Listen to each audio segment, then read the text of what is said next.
ಬೆಂಗಳೂರು ಗ್ರಾಮಾಂತರ ಜಿಲ್ಲೆಯ ನೆಲಮಂಗಲದಲ್ಲಿ ನವವಿವಾಹಿತೆಯೊಬ್ಬರು ವಿಷ ಸೇವಿಸಿ ಆತ್ಮಹತ್ಯೆ ಮಾಡಿಕೊಂಡಿರುವ ಮನಕಲುಕುವ ಘಟನೆ ನಡೆದಿದೆ. ಪತಿಗೆ ಮೆಸೇಜ್ ಕಳುಹಿಸಿದ ಕೆಲವೇ ಕ್ಷಣಗಳಲ್ಲಿ ಈ ದುರಂತ ಸಂಭವಿಸಿದೆ.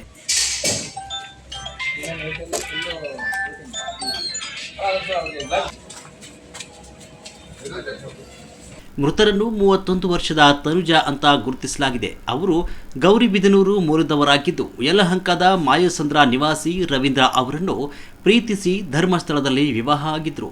ಮದುವೆಯಾದ ಬಳಿಕ ಕೆಲ ದಿನ ಪಿಜಿಯಲ್ಲೇ ಇರಲು ಪತಿ ಹೇಳಿದ್ರಂತೆ. ತನುಜಾ ಯಲಹಂಕದ ಸಿಂಗಾಪುರದಲ್ಲಿ ಬಾಡಿಗೆ ಮನೆಯಲ್ಲಿ ವಾಸಿಸ್ತಾ ಇದ್ಲು.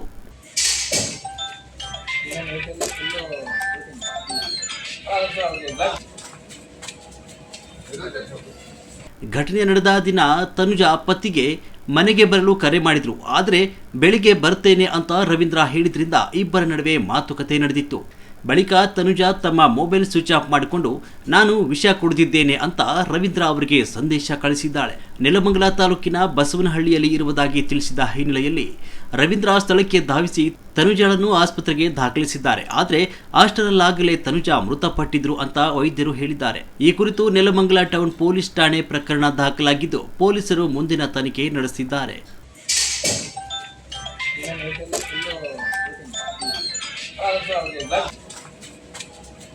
Good.